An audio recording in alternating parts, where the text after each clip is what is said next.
Breaking చూస్తున్నాం. తన సొంత జిల్లాలోనే రేవంత్ రెడ్డి గెలవడం కూడా కష్టమే అంటున్నారు కేటీఆర్ మీడియాతో సంచలన వ్యాఖ్యలు చేశారు. చిట్చాట్ సందర్భంగా తాను ఇన్ఛార్జిగా ఉన్న దగ్గర ఓడిపోతే పరువు పోతుందని రేవంత్ ఆ బాధ్యతల నుంచి తప్పుకున్నారంటున్నారు కేటీఆర్. ఏపీలోనూ ప్రాంతీయ పార్టీలే గెలవాలని కోరుకుంటున్నానన్నారు. తమకున్న సమాచారం ప్రకారం జగన్ ఏపీలో గెలుస్తారంటున్నారు కేటీఆర్. ఇక మల్లారెడ్డి రాజకీయ వ్యూహంతోనే ఆ కామెంట్ చేశారంటున్నారు కేటీఆర్. ఈటలను మునగ చెట్టెక్కించారని, మల్కాజ్గిరిలో ఖచ్చితంగా గెలిచేది బీఆర్ఎస్ఏ అంటున్నారు. అది ఈటల రాజేందర్ కూడా తెలుసు అంటున్నారు కేటీఆర్. అసెంబ్లీ ఎన్నికల్లో గెలిచేందుకు రేవంత్ మోసం పార్ట్ 1 చేశారని, పార్లమెంట్ ఎన్నికల కోసం మోసం పార్ట్ 2 మొదలుపెట్టారంటున్నారు కేటీఆర్. మొత్తం మీద కేటీఆర్ ఆసక్తికర కామెంట్స్ అయితే చేశారు.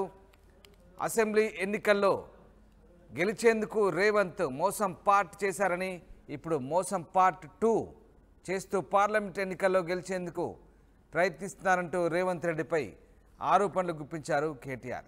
తాను ఇన్ఛార్జ్గా ఉన్న దగ్గర ఓడిపోతే పరువు పోతుందని రేవంత్ ఆ బాధ్యత నుంచి తప్పుకున్నారని, ఇక ఏపీలో జగన్ గెలవడం ఖాయమంటూ కేటీఆర్ వ్యాఖ్యానించారు. మొత్తం మీద మీడియాతో చిట్చాట్ సందర్భంగా కేటీఆర్ కొన్ని ఆసక్తికర వ్యాఖ్యలు చేశారు.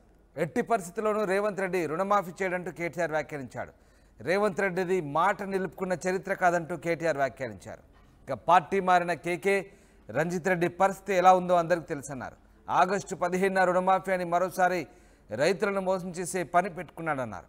100 రోజుల్లో చేస్తా అన్న పనిని కనీసం 250 రోజులు అయిన తర్వాత కూడా చేయవా అంటూ రేవంత్ రెడ్డిని ప్రశ్నించారు. దమ్ముంటే హరీష్ రావు సవాల్కు రేవంత్ రెడ్డి స్పందించాలన్నారు. కొడంగల్లో ఓడిపోతే రాజకీయ సన్యాసం అన్నాడు. జీహెచ్ఎంసీ ఎన్నికల్లో కూడా గెలుస్తామని చెప్పి ఓడిపోయారు, తర్వాత మాట తప్పారు. ఇక పార్లమెంట్ ఎన్నికల్లో గెలిచేందుకు ఆపద మొక్కులు మొక్కుతున్నాడంటూ రేవంత్ రెడ్డిపై మండిపడ్డారు.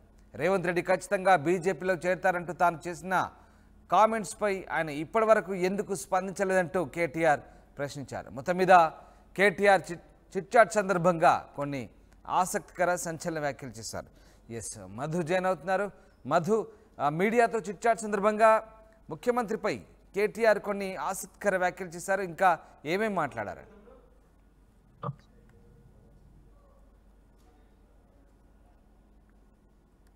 భాగంగా కేటీఆర్ ఈ రోజు ముఖ్యంగా రేవంత్ రెడ్డి టార్గెట్ గా కొన్ని వ్యాఖ్యలు చేశారు.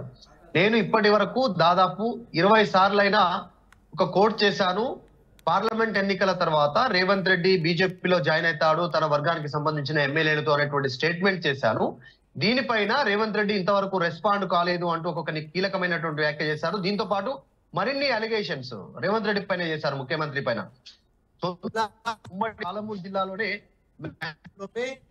గెలిచే పరిస్థితి లేదు రేవంత్ రెడ్డికి, అందుకే ఇన్ఛార్జ్ నుంచి తప్పుకున్నారు. పదే పదే పాలమూరు వెళ్తా ఉన్నారు, పాలమూరులో పర్యటిస్తా ఉన్నారు. అక్కడ పాలమూరులో ఒక్క సీటు కూడా కాంగ్రెస్ పార్టీ ఎంపీ సీట్లలో గెలిచేటువంటి సిచ్యువేషన్ లేదు. అది ప్రస్తుతం ఉన్నటువంటి పరిస్థితి. ఎందుకంటే కాంగ్రెస్ హామీలను ప్రజలు నమ్మి మోసపోయారు, నిజం తెలుసుకున్నారు, ప్రజలు రియలైజ్ అయ్యారు. అందుకే కాంగ్రెస్ వెంట నడవడానికి సిద్ధంగా లేరు. సో ఈ విషయం అర్థమైంది రేవంత్ రెడ్డికి. అందులో భాగంగానే ఆయన పార్లమెంట్ ఎన్నికల ఇన్ఛార్జికి సంబంధించిన విషయంలో ఆయన సొంత జిల్లాకి సంబంధించిన తప్పుకున్నారు. దాంతో పాటు మరికొన్ని కీలకమైనటువంటి వ్యాఖ్యలు చేశారు. రైతు రుణమాఫీకి సంబంధించినటువంటి అంశంలో సవాలు ప్రతి సవాలు విసురుతున్నటువంటి నేపథ్యంలో హరీష్ రావు చేసినటువంటి సవాలు పైన నేరుగా స్పందించాలి. రేవంత్ రెడ్డి సవాలుకు సిద్ధమా లేదా అనేటువంటిది మాత్రమే స్పందించాలి. ఎందుకంటే డిసెంబర్ 9వ తారీఖు రోజునే 2 లక్షల రైతు రుణమాఫీ చేస్తామన్నారు, చేయలేదు ఇంతవరకు. రైతులు ఆగ్రహంగా ఉన్నారు. మొదటి దఫా ఎన్నికలు మొన్న అంటే అసెంబ్లీ ఎన్నికల్లో మొదటి మోసం ఒకటవ మోసం చేసింది కాంగ్రెస్ పార్టీ. అలా ఇచ్చిన హామీలకు సంబంధించి 6 గ్యారంటీలని, హామీలని, ఉచితాలని చెప్పేసి ప్రజలను మోసం చేసి గెలిచారు. సో ఇప్పుడు రెండవ మోసానికి తెరలేపారు. మోసం నెంబర్ 2 కింద దాన్ని చూడాలి. ఎందుకంటే ఇప్పుడు దేవుడి పైన ఒట్లు పెడతా ఉన్నారు. ఆగస్టు 15 తారీఖు ముజద్దు పెడతా ఉన్నారు, డేట్ పెడతా ఉన్నారు. అది పెట్టి మళ్ళీ ఒకసారి రాష్ట్ర ప్రజల్ని మోసం చేసి గట్టెక్కాలనే ప్రయత్నం చేస్తా ఉన్నారంటూ స్ట్రైట్ గా రేవంత్ రెడ్డిని ఉద్దేశించు కేటీఆర్ వ్యాఖ్యలు చేశారు. రైతు రుణమాఫీకి సంబంధించి హరీష్ రావు సవాల్ పైన స్పందించరా? ఎందుకంటే హరీష్ రావు చేసినటువంటి అలిగేషన్ లో 6 గ్యారెంటీల అమలు, తర్వాత రైతు రుణమాఫీ ఏకకాలంలో ఇదన్నీ కూడా డిసెంబర్ 15వ తారీఖు ఆగస్టు 15వ తారీఖు లోపల చేయాలి అనేటువంటిది హరీష్ రావు అలిగేషన్. దీనిపైన మాత్రమే రెస్పాండ్ అవ్వాలంటూ ఆయన వ్యాఖ్యలు చేశారు. రేవంత్ రెడ్డి మాటలను నమ్మడానికి లేదు. 2018వ సంవత్సరానికి జరిగినటువంటి అసెంబ్లీ ఎన్నికల్లో కొడంగల్లో ఓడిపోతే రాజకీయ సన్యాసం చేస్తానంటూ రేవంత్ రెడ్డి వ్యాఖ్య చేశాడు. కానీ తర్వాత మాట మార్చాడు, యూటర్న్ తీసుకున్నారు, మడమ తిప్పారు.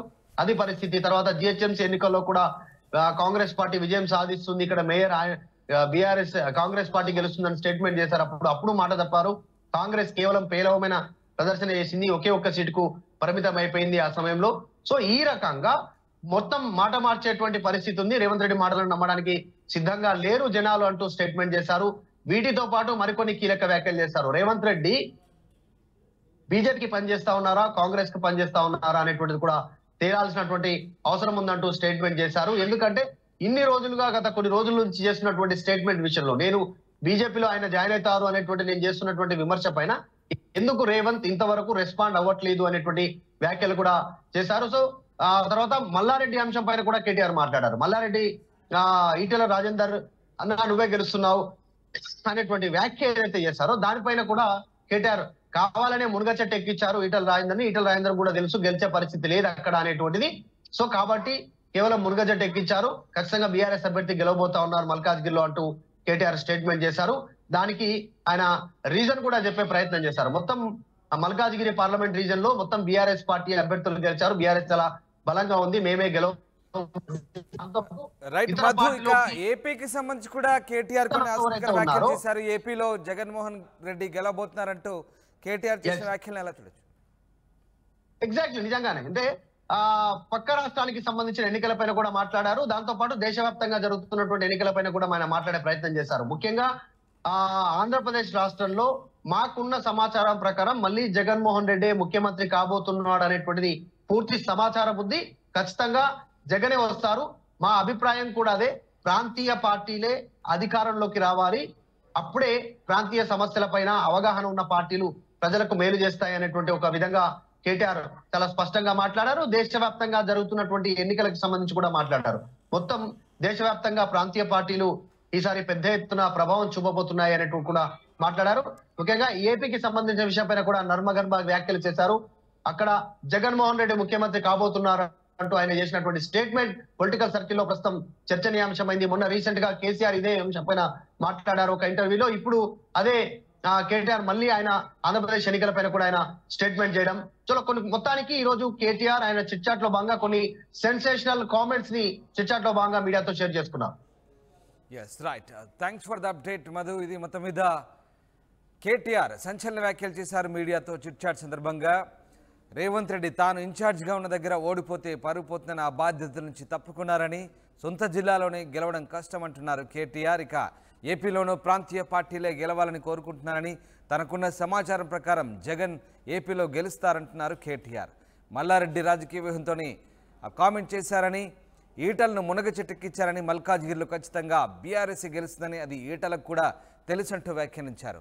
ఇక అసెంబ్లీ ఎన్నికల్లో గెలిచేందుకు రేవంత్ మోసం చేశారని, పార్లమెంట్ ఎన్నికల కోసం మళ్ళీ మోసం మొదలు పెట్టారంటూ కేటీఆర్ ఘాటైన వ్యాఖ్యలు చేశారు. మొత్తం మీద కేటీఆర్ చిట్ చాట్ సందర్భంగా సంచలన వ్యాఖ్యలు చేశారు.